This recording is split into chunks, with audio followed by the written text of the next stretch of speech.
May the words of my mouth and the meditations of our hearts be always acceptable in your sight, O Lord, our strength and our Redeemer. Amen. In today's second lesson, the author tells us that John loves us so much, we should be called God's children. He draws from the Gospel of John, where it says, "To all who received him, who believed in his name, he gave power to become children of God." In our lesson, he says, "What love the Father has given us, that we should be called children of God, and that is what we are." What kind of amazing love is this, that we should be called children of God? As children of God, he loves us the way a parent loves a child. Those of us who are parents know what that love is like. Most of us would give up our lives for the sake of our children. And those of us, many of us, who have experienced the incredible love of our parents or other caregivers or special someone has for us, multiply that love a skazillion times, and you won't be able to grasp the magnitude of the love God has for us.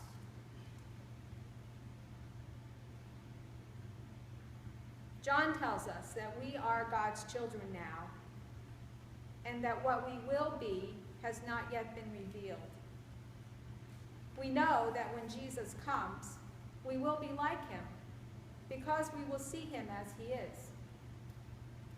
Those who have this hope in him purify themselves, just as he is pure. Purified comes from the Greek word haknidzo, which means to make clean or sanctify, to be set apart for a holy purpose, which is what we as Christians are taught to do. We need to remember that we are God's children and not get caught up in putting ourselves first. John goes on to talk about sin. He says that those who commit sin are guilty of lawlessness, that sin is lawlessness. Jesus was revealed to take away sin, and in him there is no sin. No one who abides in him sins.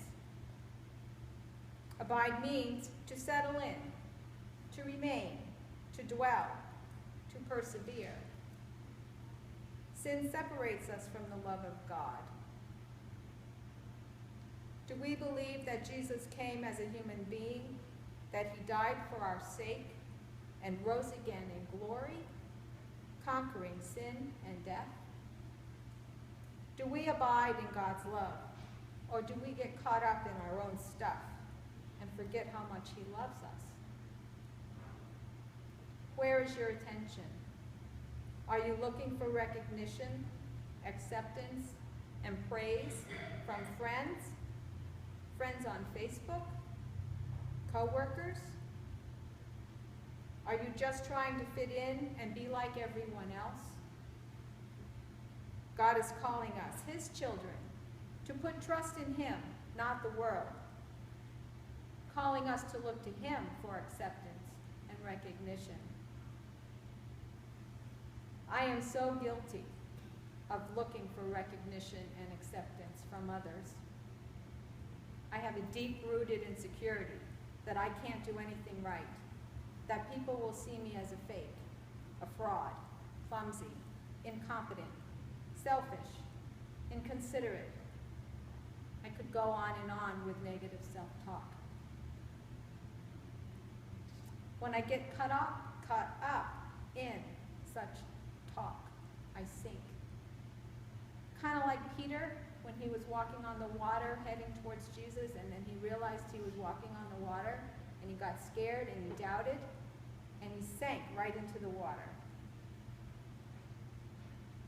I just went through such a period of time, mostly all through Lent I got so bogged down I couldn't feel God's presence. I felt like God had abandoned me. I completely lost focus. I doubted my very self. I was asking, who am I? Is God really calling me to be a deacon? Or is my sense of call just me trying to make people think I'm a good person?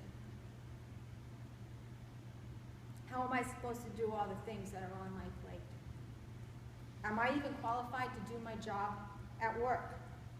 How can I work my full-time job and serve God completely? Am I too old? I was asking, where are you, God? Where are you, Jesus? Are you real? Are you there? I had a crisis of faith. It's not the first time, and it's probably not going to be the last. All through this time, every day I said morning prayer. I tried to remember to stop during the day and breathe and plead with God to help me. I carried on like this for weeks. I didn't tell a soul what I was going through, not even Jerry. I was not trusting in God. I was not abiding in God the way God asks me to. But finally, I did start to talk about how I was feeling. I shared my doubts. I shared that I thought God had left me, and I asked for people to pray for me. Father John said that it's at times like that when God is closest to us. Little by little, the cloud began to lift. Remember when I was talking about the Greeks who wanted to see Jesus? That was me. I wanted to see Jesus. I was begging.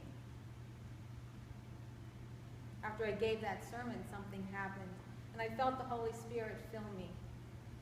I felt God's presence, and I was reminded that I had forgotten to put my faith in God. I had been caught up in trying to do everything myself, and I was looking for recognition and acceptance in all the wrong places. I was reminded to see what love the Father has given me, that I should be called a child of God.